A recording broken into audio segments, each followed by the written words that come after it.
நமஸ்காரம். இந்த மேடையில் நான் பேசுறதுக்கு தகுதி இருக்கான்னு தெரியல, இருந்தாலும் பெரியவங்களுடைய ஆசீர்வாதத்தோடு நான் இதை தொடங்குறேன். நான் பேச வேண்டியதெல்லாம் மண்ணியே பேசிட்டா. நான் என்ன பேசுறதுன்னு இப்போ தெரியல. அதனால் ஒரு சின்ன வீடியோ நம்ம பார்க்கலாம். இப்போது நாங்கள் என்ன பண்ணியிருக்கோம் இது வரைக்குங்கிறத பார்த்துட்டு அதுக்கப்புறம் நம்ம என்ன நாங்கள் எதுக்காக பண்ணோங்கிறத நான் எக்ஸ்பிளைன் பண்ணுறேன். 2014ஆம் ஆண்டில் செப்டம்பர் 24ஆம் தேதி பல ஆர்வலர்களின் கூட்டு முயற்சியில் உருவான அமைப்புதான் கோபால்ஸ். இந்த அமைப்பின் நோக்கம் என்ன தெரியுமா? நம் பாரம்பரிய நாட்டு மாடுகளை காப்பதும் அதை நம்பி வாழும் விவசாயிகளின் வாழ்வாதாரத்தை உயர்த்துவதும் தான். இந்த அரிய முயற்சியின் மூலம் இந்த சமூகத்தின் நிலையான வளர்ச்சிக்கு இந்த அமைப்பு துணை புரிகிறது. திருநெல்வேலியைச் சேர்ந்த தகவல் தொழில்நுட்ப வல்லுநர் ராம் தியாகராஜனின் முயற்சியால் இந்த அமைப்பு துவங்கப்பட்டது. 2009ஆம் ஆண்டில் நடைபெற்ற விஸ்வமங்கள் கௌ கிராம் யாத்ரா நிகழ்வில் தன்னார்வலராக பணியாற்றிய அவர் கிராமப்புற இந்தியாவின் கலாச்சார, சமூக மற்றும் பொருளாதார வாழ்வாதாரத்தில் பசுக்களின் ஒருங்கிணைந்த பங்களிப்பை அறிந்து கொண்டார். பசுவதையை தடுக்கும் நோக்கத்தில் நடந்த கையெழுத்து இயக்கத்தின் போது இவருக்குள் உதித்த கேள்விகளே ராம் தியாகராஜனின் இப்பயணத்தின் துவக்கமாக அமைந்தது. இந்த கேள்விகள் அவருக்குள் ஒரு ஆழமான தேடலை தூண்டின. ராமின் ஆரம்பகால முயற்சிகள் நாட்டுப் பசுக்களிலிருந்து A2 பால் விநியோகத்தை உள்ளடக்கியதாக இருந்தது. மக்கள் இந்த முயற்சிகளை உண்மையிலேயே பாராட்ட வேண்டுமெனில் மாடுகளின் மதிப்பை நேரடியாக அனுபவிக்க வேண்டும் என்பதை அவர் உணர்ந்தார். மாடுகள் தொடர்பான புரிதலை விரிவுபடுத்த ராம் நேரடியாக கோசாலைகளை நோக்கி தனது பயணத்தை துவக்கினார். இதன் மூலம் மக்கள் மாடுகளின் பயன்கள் மற்றும் அவற்றின் பங்கு பற்றி தெளிவாக அறிந்து கொள்ள முடிந்தது. இதன் பின்பு நண்பர்கள் கேசவ் மோதி மற்றும் முகேஷ் குப்தா ஆகியோருடன் இணைந்து கோபால்ஸ் என்ற தன்னார்வ அமைப்பை நிறுவினார். கோபால்ஸ் அமைப்பின் பலம் அதன் ஆர்வலர்களே ஆவர். இவர்கள் அனைவரும் முழு மனதையும் அர்ப்பணித்து ஒரு பசுமை சமுதாயத்தை உருவாக்குவதையே கனவாக கொண்டு செயல்படுகின்றனர். கோபால்ஸ் அமைப்பினர் சுற்றுப்புறங்களை சுத்தமாக வைத்திருப்பது, மாடுகளை அன்போடு பராமரிப்பது, நடவு செய்வது உள்ளிட்ட தன்னார்வ பணிகளில் தொடர்ந்து ஈடுபடுகின்றனர். இயற்கை விவசாயத்தை ஊக்குவிக்கும் இவர்கள் இதற்கு தேவையான உதவிகளை விவசாயிகளுக்கு வழங்குவதோடு நம் பூமியை, நிலத்தை பாதுகாக்கும் முயற்சியில் ஒருங்கிணைந்து செயல்படுகிறார்கள். Gopals is doing very good volunteering work wherein they take care of the infrastructure needed for the basic house like waters, water tanks, and financial support for the cow rearing community. All this has been wonderfully taken care of by the Gopals.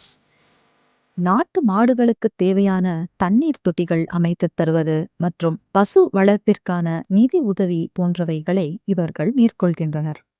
இதைத் தவிர கோபால்ஸ் அமைப்பு பல ஆண்டுகளாக பசு தொழுவத்தை பராமரித்தல், இயற்கை உர உற்பத்தி மையம் அமைத்தல், விருக்ஷம் திட்டம், கார்ப்பரேட் ஸ்பான்சர்ஷிப் திட்டங்கள் மற்றும் பல கூட்டு நிலைத்தன்மை திட்டங்களை மேற்கொண்டு வருகிறது. ஆக கோபால்ஸ் அமைப்பு அன்போடும் அரவணைப்போடும் செய்யும் இந்த சிறு சிறு செயல்கள் நம் விவசாயிகளுக்கும் இனி வரும் சந்ததியினருக்கும் நல்லதோர் எதிர்காலம் அமைவதை உறுதி செய்கின்றன. மேலும் இளைய தலைமுறையினரால் மட்டும்தான் நம் சமூகத்தில் பெரிய மாற்றங்களை கொண்டு வர முடியும் என்பதை கோபால்ஸ் அமைப்பினர் நன்கு உணர்ந்துள்ளனர். இதற்கு வழிவகுக்கும் வகையில் இளைஞர்களின் திறமைகளை மேம்படுத்த புதிய பள்ளிகள் மற்றும் கல்லூரிகள் கொண்டு வரவும் திட்டமிட்டுள்ளனர். We have been targeting a lot of schools and colleges, the younger minds, fresh minds who can bring about change in the society. Gopal's அமைப்பை பலர் தங்களின் குடும்பமாகவே பாவிக்கின்றனர். சிறு கிராமப்புறங்களில் தொடங்கிய எங்கள் பயணம் இன்று அதை தாண்டி பல பரந்து விரிந்த கனவுகளுடன் முன்னேறி வருகிறது. கிராமப்புற சமூக மக்களையும் வணிக ரீதியில் முன்னேற்றும் நடவடிக்கைகளுக்கு கோபால்ஸ் அமைப்பு முக்கியத்துவம் வழங்குகிறது.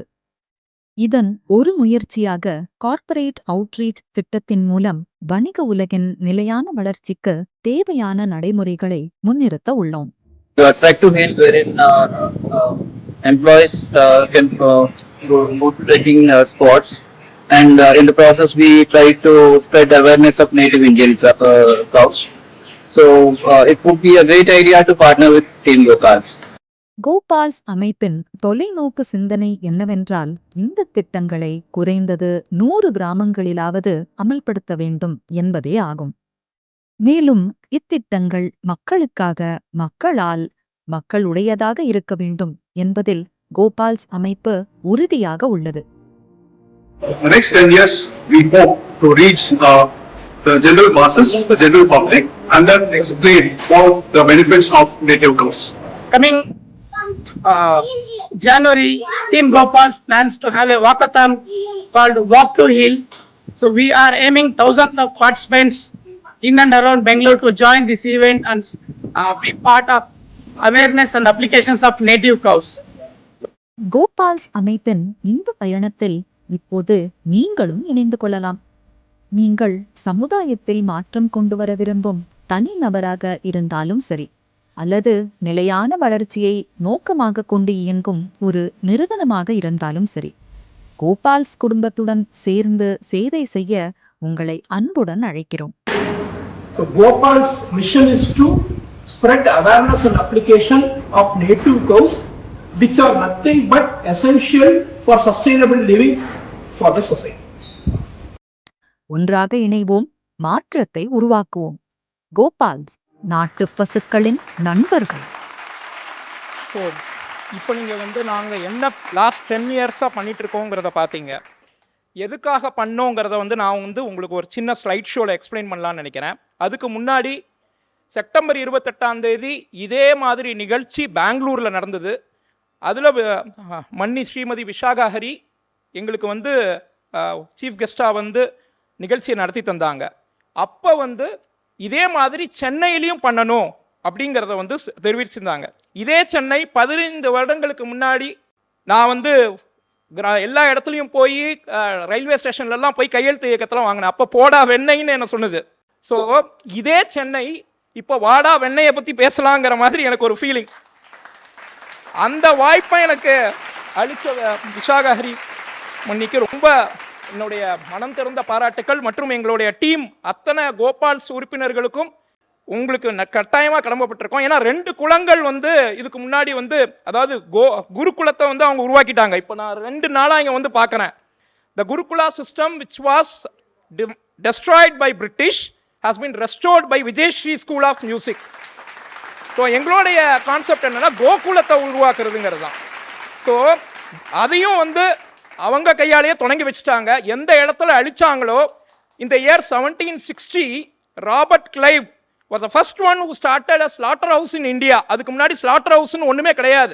54 குவிண்டால் அரிசி வந்து 1 ஏக்கர்லேருந்து ப்ரொடியூஸ் பண்ணிட்டு இருந்தாங்க பாரம்பரிய விவசாயம் மூலமாக. இப்போ மண்ணில் வந்து போட்டோம்னா வந்து நம்மளால வந்து ஒன்றும் கிடைக்க மாட்டேங்குதுன்னா இந்த மண் ஃபுல்லாக வந்து டிஏபி, யூரியா எல்லாமே இருக்குது. ஸோ இது ஏன் அப்படி பண்ணினாங்க பிரிட்டிஷ் அல்லது அந்நிய ஆட்சிக்காரங்க, எதுக்கு பண்ணாங்கங்கிற சயின்ஸ் நான் வந்து நம்ம பாரதிய சயின்ஸை எக்ஸ்பிளைன் பண்ணுறதுக்காக இன்னைக்கு ஒரு 5 நிமிடங்கள் நான் எடுத்துக்க போகிறேன். I will make it quick. So the first slide is, நம்ம மொத்தமாக ஜம்பு தீவே பாரத வருஷன்னு நம்ம சொல்கிறோம். அதில் எத்தனை நேஷன் இருக்குது அப்படின்னு உங்களுக்கு தெரியறதுக்காக நான் சொல்கிறேன். 56 தேசங்கள் இருக்குது மொத்தமாக. இந்த 56 தேசங்கள் சும்மா டெமோகிராஃபி, லேண்ட் பேஸ்ட் டிவிஷன் கிடையாது. இந்த 56 தேசமும் நம்மளுடைய cultural, economic, social, physical and agricultural divisions. Actually இப்போ இதே இடத்துல நீங்கள் வெளியில் போகும்போது 56 வகையான மண் இருக்குது. உங்களுக்கு வந்து தமிழ்நாட்டை சேர்ந்த 500 வகையான மண்ணிலேருந்து 56 வகையான மண்ணை நாங்கள் டிஸ்பிளே பண்ணியிருக்கோம். அப்போ உங்களுக்கு தெரியும் மண்ணோடைய முக்கியத்துவம் என்னன்னு. ஏன்னா இதுக்கு முன்னாடி ஒரு தலைவர் என் மண் என் மக்கள்னு ஒரு யாத்திரை நடத்தினார். நாங்கள் என்ன சொல்கிறோம், என் மண் என் மாடு என் மக்கள்ங்கிறோம். இதுதான் யாத்திரையோடைய தலைப்பாக இருக்கணும். அதுக்காக தான் இதை பற்றி நான் பேச வந்திருக்கேன். இப்போ பார்த்தீங்கன்னா வந்து நம்ம முன்னோர்கள் வந்து 5 வகையாக நம்மளுடைய நாட்டை வந்து பிரித்தாங்க. சேர, சோழ, பாண்டிய, நடுநாடு, அதுக்கப்புறம் தொண்டை நாடு. எதுக்காக அப்படி பிரித்தாங்கன்னு கேட்டிங்கன்னா வந்து சீதோஷண நிலைக்காக பிரித்தாங்க. சும்மா இந்த வச்சுக்கோ டிஸ்ட்ரிக்ட் அப்படிலாம் வந்து பிரிக்கல. நம்மளுடைய சீதோஷண நிலையை வச்சு, பீப்புளுடைய கல்ச்சர் வச்சு பிரித்தாங்க. அப்படி அதனால தான் பாரதியார் பாடுறாரு, காவேரி தென்பெண்ணை பாலாறு தமிழ் மேவிய வைகை பொருணை நதி அப்படின்னு சொல்றாரு. எதுக்காக அப்படி சொன்னார்னா, இந்த சீதோஷ நிலையை வச்சு 5 வகையா நம்மளுடைய ஊர் இருக்கு. இது தொண்டை மண்டலம். இதுக்குன்னு ஒரு மாடு இருக்கு. இந்த மாடை சம்ரக்ஷணம் பண்றவரும் இந்த நிகழ்ச்சிக்கு வந்திருக்கார். அவர் தான் ராதாகிருஷ்ணன் சார்னு பேரு. கோவிந்தன் கோஷாலான்னு பக்கத்தில் நடத்துறார். காஞ்சி மகாபெரியவருக்கு ஒரு பெரிய டிவோட்டி. 60 ஏக்கர் லேண்ட் இருந்தா சென்னை சிட்டியில நம்ம பிளாட் வாங்கி போடுவோம், இல்லது பெரிய அபார்ட்மெண்ட் கட்டுவோம். அந்த 60 ஏக்கர் லேண்ட்ல தன்னுடைய வாழ்நாளையே கொடுத்து 400க்கும் மேற்பட்ட மாடுகள், இந்த ஊருடைய மாடுகளை சம்ரக்ஷணம் பண்றார். அவர் எங்களுக்கு ஒரு பெரிய வழிகாட்டி. இந்த நிகழ்ச்சிக்கு சத்யநாராயணன் என்னுடைய ஆத்ம நண்பர் வந்திருக்காரு. அவரும் ஊரா இந்த ஊர் இந்த மாடு நம்ம ஊர் அதையும் பிரச்சாரம் பண்றார். அப்புறம் ஊத்துக்கோட்டை நடராஜன் எங்க வெட்டுக்கு போனாலும் அவர் அந்த மாட்டை பிடிப்பார். எந்த மாட்டையும் விட மாட்டார். அவரும் மகாபெரியவருடைய பெரிய டிவோட்டி. எதுக்காக இதெல்லாம் பண்றாங்க, எதனால அப்படி அவர் சொல்லியிருக்காரு அப்படின்னு மகாபெரியவர், சிங்கேரி ஆச்சாரியர்களாகட்டும் யாரா இருந்தாலும் எதுக்காக கோ சம்ரக்ஷணம் ஏன் ஆயுட்கால தொழிலாக வேண்டும் அப்படிங்கிறத சொல்றாங்கிறதுக்காக இந்த ஸ்லைடே நாங்கள் போடுறோம். இப்போ நீங்க பார்த்தீங்கன்னா இந்த 56 நேஷன்ஸ் இருக்கு. இந்த 56 நேஷனுக்கு ஒரு மேப் இருக்கு. நம்மளுடைய தமிழ்நாடு புவியியல் மேப். ஏன் அப்படி பண்ணியிருக்காங்கன்னா, மைக்ரோப்ஸ் மேக் த மேன். நல்லா தெரிஞ்சுக்கோங்க, இது நான் சொல்லல, எக்கனாமிஸ்ட் சொல்லுது. Microbes make the man. 4 types of flora exist in any of the life or in the constellations or in the satellite. என்னன்னா skin Flora, oral Flora. I think குழந்தைங்கள்லாம் நல்லா கேட்டுக்கலாம், அல்லது பெரியவங்களும் கேட்டுக்கலாம். ஸ்கின் ஃப்ளோராங்கிறது நம்ம சன்லைட். நம்ம என்ன பண்ணுறோம், சண்டேனா வீட்டில் தூங்கணுங்கிறோம். வெள்ளைக்காரன் கூட ஞாயிறை சண்டேன்னு வச்சுருக்கான். ஏன்னா சூரியன் என்னைக்கு அதிகமாக பிரகாசமாக இருக்கோ அன்னைக்கு தான் நம்ம டே ஆரம்பிக்கணும். நம்ம சண்டேவா 10 மணிக்கு எந்திரிச்சா போதும் இல்லை, சண்டே தான் நிறைய உடல் உழைச்சி வேலை பார்க்கணும். அதனால தான் எங்கள் ஈவெண்ட்ஸ் ஃபுல்லாகவே சண்டேல தான் நாங்கள் வைப்போம், கோபால்ஸோடைய ஈவெண்ட்டை. ஸோ இதை எதுக்கு நான் சொல்ல வந்தேன், ஸ்கின் ஃப்ளோரா. ஸ்கின்னுக்கு ரொம்ப முக்கியம் சன்லைட். ரெண்டாவது ஓரல் ஃப்ளோரா. நம்ம வயிற்றுக்குள்ள என்ன போகிறது அது கண்டிப்பாக நமக்கு ரொம்ப முக்கியம். நம்ம காலையில் எந்திரிச்சோன்னா பேஸ்ட்டை வச்சு தேய்ச்சா அதில் இருக்கிற ஃப்ளோரைட் கண்டென்ட் டெய்லி உள்ளே போய் நமக்கு வராத நோய்கள்லாம் வரும். அந்த பேஸ்ட் நாங்கள் என்ன சொல்கிறோம், paste is waste but it gives taste. பேஸ்ட்டுக்கு பதிலாக நீங்கள் பல்பொடி தேய்ங்க, அல்லது ஒன்றுமே இல்லைன்னா விட்டுருங்க. தயவுசெய்து வேப்பங்குச்சி வச்சாவது தேய்ங்க, பேஸ்ட்டை வச்சு தேய்க்காதீங்க. நான் எந்த விதமான ஆர்கனைசேஷனுக்கும் அகெயின்ஸ்டாக இல்லை. பி லோக்கல் பி வோக்கல்னு கான்செப்ட்னா என்னங்கிறத நாங்கள் எக்ஸ்பிளைன் பண்ணுறோம் உங்களுக்கு. அடுத்து 3 விஷயங்கள் இருக்கு. ஒன்று பிளானட், இன்னொன்று ப்ராஸ்பரிட்டி, இன்னொன்று பீப்புள். இந்த 3 பீக்கும் காரணம் எதுன்னு கேட்டிங்கன்னா GOP, கோபால்ஸ். அதாவது கோபால்ஸ்னா நாங்கன்னு நான் சொல்ல, கோமாதா தாங்கிறத நாங்கள் சொல்ல வரோம். இப்போ நீங்கள் பார்த்தீங்கன்னா இது தமிழ்நாடு புவியியல் மேப் அவங்க சொல்கிறாங்க. இது நீங்கள் பார்த்துருப்பீங்களான்னு தெரியல. உங்களுக்கு மறுபடியும் நாங்கள் இதை காட்டணுங்கிறதுக்காக. திருநெல்வேலி மாவட்டம் சேர்ந்தவன் நான். எங்கள் ஊரில் 5 வகையான லேண்ட் இருக்கு. குறிஞ்சி, முல்லை, மருதம், நெய்தல், பாலை. இந்த 5 வகையான லேண்ட் நீங்கள் தமிழ்நாட்டில் மட்டும்தான் பார்க்கலாம். ஏன் தமிழ்நாட்டுக்கு இவ்வளோ சிறப்புன்னா, 24 வகையான மாடு ரகங்கள் தமிழ்நாட்டில் இருக்கு. இந்த மாதிரி ஒரு ஊர் இந்த உலகத்திலே கிடையாது. இந்த 24 வகையான மாடுகள் இன்னைக்கு குறைஞ்சிக்கிட்டே வருது. 100க்கு கீழே பல மாடுகள் போயிட்டு இருக்கு. இந்த 5 வகை நிலத்திலையும் மேயக்கூடிய ஒரே மாடு தென்பாண்டி அப்படிங்கிறது எங்களுடைய இது. இந்த மாதிரி செங்கல்பட்டு ரகம், காங்கேயம், இந்த மாதிரி ஒவ்வொரு ஊருக்கும் பெருமை மிகு ஒரு பிரீட் இருக்கு. இப்போ பார்த்தீங்கன்னா முதல் ஏறு தழுவுதல் அதை யார் தொடங்கினாங்கிறது உங்கள்கிட்ட இந்த க்ரௌட்டையே கேட்கலாம். ஜல்லிக்கட்டு அப்படிங்கிறது ஒரு கான்செப்ட் எல்லாருக்குமே தெரியும். அதுக்கு ஒரு பெரிய ப்ரொட்டஸ்ட்லாம் நடந்தது. இந்த ஜல்லிக்கட்டை முதல்ல யார் பண்ணா? Anybody can tell? கிருஷ்ணர் தான் முதல்ல ஜல்லிக்கட்டுக்கு ஆசான். ஏன்னா ஆழ்வார்களுடைய இதில் நீங்கள் பார்த்தீங்கன்னா பாடல்கள் எல்லாம் 7 காளைகளை அடக்கினார் கிருஷ்ணர். அப்போ கிருஷ்ணர் தான் வாடிவாசல்ங்கிறதையே தொடங்கி வச்சார். ஏன் கிருஷ்ணருக்கு ஏன் அந்த வேலை அப்படின்னு நம்ம கேட்டிங்கன்னா, வீர விளையாட்டு. நம்ம 7 காளைகளை அடக்கிறது எதுக்குன்னா, ஒவ்வொரு ஊருக்கும் காளமாட நம்ம பெஸ்ட் பிரீடு ஸ்டட் புல்ஸை தேர்ந்தெடுக்கிறதுக்காக தான் இந்த விளையாட்டே.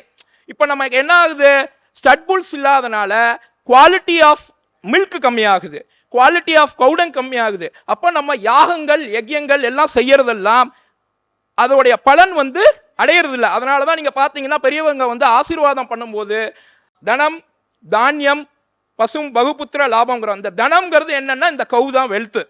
ஸோ தனம், அது மூலமாக தானியம், பசுவும் இருக்கணும், அப்பந்தான் உங்களுக்கு வந்து புத்திரன் வரும். இப்போ வந்து இந்த ஃபர்டிலிட்டி ரேட் வந்து பார்த்தீங்கன்னா இந்தியாவில் 2.1க்கு கீழே போயிட்டு இருக்கு. இதுக்கு என்ன காரணம் நம்ம யோசிச்சோம்னா, ரியல் கவ்வை வந்து நம்ம இது பண்ணல. நம்ம வந்து ஃபேமிலி டாக்டருங்கிறது வந்து வச்சிருக்கோம்.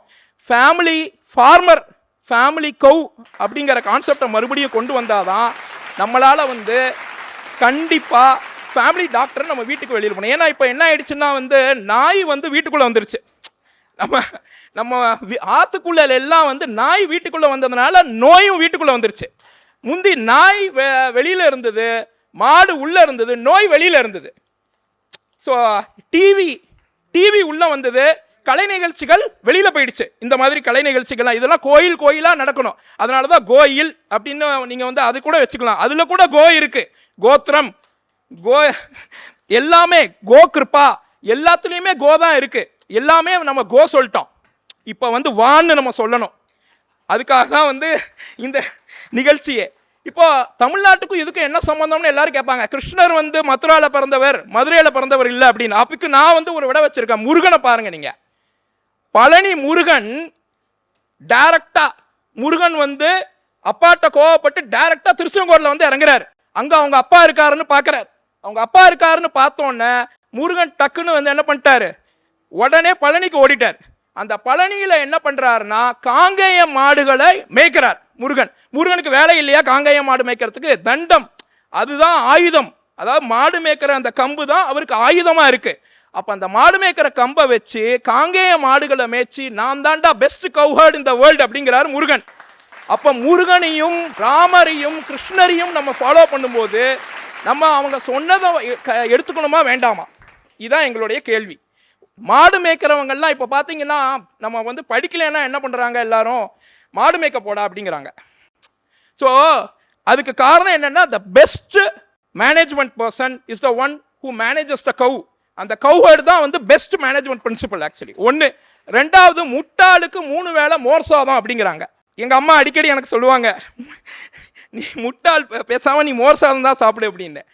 அதுக்கு காரணம் என்னன்னா, முட்டாளாக இருந்தால் கூட நல்ல மாட்டு பால், தட் இஸ் கால் ப்ரோபயாட்டிக்ஸ் இந்த வெஸ்டர்ன் சயின்ஸ். இப்போ வெஸ்டர்ன் சயின்ஸில் சொல்கிறாங்க இதுதான் ப்ரோபயாட்டிக். ப்ரோபயாட்டிக்னா என்ன? மில்க், கர்ட், கீ, இந்த 3மே நீங்கள் சாப்பிட்டீங்கன்னா ஆன்சர் டு கேன்சர். ஸோ இது எங்கேருந்து வருது? Lactose intolerance. இப்போ நிறைய பேருக்கு பார்த்தீங்கன்னா லாக்டோஸ் இன்டாலரன்ஸ் நடக்குது. எதனாலன்னா, நீங்கள் குடிக்கிற பாலே தப்பான பால். உடனே கோபால்னா பால் சப்ளை பண்ணுறவங்கன்னு நினச்சிடாதீங்க. நாங்கள் கோபால்னா நாங்கள் என்ன பண்ணுறோம்னா கோ சம்ரட்சணம் பண்ணுறவங்க. கறக்காத மாட்டுப்பாலை தான் நாங்கள் பார்க்குறோம். ஆனால் ஒவ்வொருத்தரும் மாடு வளர்க்க ஆரம்பிச்சிட்டோம்னா, இல்லை மாடு வளர்க்குறவங்களை சப்போர்ட் பண்ண ஆரம்பிச்சிட்டோம்னா, திமிழ் உள்ள மாடை பற்றி நான் பேசுகிறேன். மறுபடியும் நான் சொல்கிறேன், இங்கே எங்களுடைய லோகோலேயே பார்த்தீங்கன்னா திமிழ் இருக்கும். ஏன் திமிழ் இருக்கும்னா, நமக்கு எந்த மாடுன்னே நமக்கு தெரியல. ஏன்னா நமக்கு வந்து நம்ம நாடு எதுன்னே நமக்கு தெரியல. இப்போ கொஞ்சம் கொஞ்சமாக நம்ம சுருங்கிக்கிட்டே வரோங்கிறதுனால. இப்போது ஒரு கேள்வி உங்ககிட்ட திரும்பவும் நான் கேட்கணும்னு நினைக்கிறேன். Why every faith is related to an animal? இது வந்து இது வரைக்கும் நான் எக்ஸ்பிளைன் பண்ணிட்டேன். ஒய் எவ்ரி ஃபெய்த், கிரைஸ்ட் ஆகட்டும், ப்ராபட் முகமது ஆகட்டும், பிற மதங்கள்லையும் அவங்க ஏன் வந்து ஒவ்வொரு அனிமலை வந்து அவங்க வந்து வச்சிருக்காங்க? வேற ஏதோ வச்சிருக்கலாம் இல்லையா? எதுக்காக அதை வச்சிருக்காங்கன்னு நீங்க யோசிச்சீங்கன்னா, if you don't know the answer, I know some of them would know the answer. ஏன்னா அங்க இருக்கிற கிளைமேட் அதுக்கு ஏற்றபடி. இப்போ பார்த்தீங்கன்னா நீங்கள் வந்து கிரைஸ்ட் வந்து ஷெப்பர்ட் அப்படிங்கிறோம். ஏன்னா அங்கே உள்ள கிளைமேட். அப்போ இந்தியாவுக்கு யார் வந்து விஸ்வகுரு? கிருஷ்ணர். அப்போ கிருஷ்ணர் வந்து அதனால தான் மாடு மேய்க்கிறார் அப்படிங்கிறத வந்து நாங்கள் வந்து எக்ஸ்பிளைன் பண்ணணும்னு நினைக்கிறோம். கிருஷ்ணர் வந்து சும்மா எனக்கு வந்து மாடு தான் பிடிச்சிருக்கு அப்படின்னு மேய்க்கல. It's a science actually. அதனால வந்து நம்ம சயின்டிஃபிக்காக இந்த சஸ்டைனபிலிட்டியை பற்றி பேசணும். இப்போ ஒரு புஸ்தகம் ஒன்று இருக்குது, கவ் சேவ்ஸ் த பிளானட் அப்படின்னு ஒரு புஸ்தகம். ஒவ்வொருத்தரும் அதை படிக்கணும். Why cow saves the planet. அதே மாதிரி தமிழில் வந்து ரொம்ப அழகாக நம்ம முன்னோர்கள் கொடுத்துருக்காங்க. கால் நடை, காலால் நடந்தது தான் கால் நடைங்கிறத வந்து சொல்கிறாங்க. நம்ம எல்லாரும் வந்து எல்லாமே சொல்கிறாங்க. ஆனால் நம்ம என்ன பண்ணணும்னா, இந்த சயின்ஸை வந்து நம்ம படிக்கணும். ரிலிஜியன் வந்து எதுக்கு வச்சுருக்காங்கன்னா, இந்த தர்மம் வந்து இது அழியக்கூடாதுங்கிறதுனால. நீ வந்து பார்த்தீங்கன்னா 2 கொம்பு இருக்குது மாட்டுக்கு, ஒரு இதில் பாவம், ஒரு இதில் புண்ணியம், மேலே திமிழ் இருக்குது. அந்த திமிழை சுற்றி வந்தால் $90 கொடுத்து வெளிநாட்டில் வந்து உங்களுக்கு வந்து அந்த வந்து சுற்றி வர இது பண்ணுறாங்க. நம்ம என்ன பண்ணுறோம்? பேய் அரசு செய்தால் பிணம் தின்னும் சாத்திரங்கள் மாதிரி நம்ம வந்து அப்படியே விட்டுறோம். நம்ம அந்த டெக்ஸ்ட்டை மட்டும் எடுத்துக்கிறோம், அந்த ஆக்டை வந்து நம்ம ஃபாலோ பண்ண மாட்டேங்கிறோம். அதனால we request everybody that you follow the principle of small things. உங்களால் முடிஞ்சதை நீங்கள் செய்யுங்க. மாடு வளர்க்க முடிஞ்சால் மாடு வளங்க, இல்லைன்னா கோ ப்ராடக்ட்ஸ் வந்து வாங்குங்க. 56 வகையான ப்ராடக்ட்ஸ் பண்ண முடியும் பசுமாட்டிலேருந்து. சிட்டியில் இருக்கிறவங்க வந்து இந்த மாதிரி வந்து சின்ன சின்ன விஷயங்கள்லாம் செஞ்சு நம்ம கோ சம்ரக்ஷணத்துக்கு சப்போர்ட் பண்ணுவோம். We don't need money, but we need many. First many volunteers for this cause. கடைசியாக வந்து ஒரே ஒரு இதை முடிச்சுட்டு சொல்லி நான் வந்து முடிக்கணும்னு நினைக்கிறேன். பாரதியார் வந்து இந்த டைட்டில் மணி வந்து என்ன கொடுத்துருக்கான்னா குலதெய்வத்தை பற்றி கொடுத்துருக்கா. அதனால் பாரதியார் வந்து என்ன சொல்லியிருக்காருன்னா ஒரு சின்ன அண்ணன் தம்பிக்குள்ள சம்பாஷணை பாடல் சொல்லியிருக்கார். காட்டு வழி தண்ணிலே அண்ணன் கள்ளர் பயம் இருந்தால் எங்கள் வீட்டு குலதெய்வம் தம்பி வல்லமை தாருமையா. நிறுத்து வண்டி என்றே கல்வர் நெருங்கி கேட்கையிலே எங்கள் கருத்த மாரியின் பேர் சொன்னால் காலனும் அஞ்சுமடா. இதுல வந்து என்னன்னா நம்ம காட்டு வழியில போகும்போது நம்மளை திருடன் வந்துருவான். அந்த திருடனை வந்து இது பண்றதுக்காக நீங்க வந்து உங்களோட குலதெய்வத்தை சொல்லுங்க அப்படிங்கிற கான்செப்ட்ல அவர் சொல்ல. நம்ம எல்லாருமே வாழ்க்கைங்கிற சம்சாரத்தில் இருக்கோம். அந்த சம்சாரத்தில் நம்ம எல்லாம் வந்து ஜீவாத்மாவா இருக்கோம். நம்ம என்ன பண்ணணும்னா பரமாத்மாவை நினைச்சு நம்ம தியானம் பண்ணணும். அந்த பரமாத்மாவா கோமாதாவை தியானம் பண்ணி, கோமாதா எங்கள் குலமாதான்னு ஒரு படமே வந்திருக்கு. அந்த கோமாதாவை நம்ம தினசரி வழிபட்டு நம்ம வந்து நான் என்னுடைய உரையை முடிக்கிறேன். நன்றி, வணக்கம். விஜயஸ்ரீ மார்கழி வைபவம் 2024. The program is brought to you by Cycle Pure agarbatti, பிரார்த்தனையின் நறுமணம்,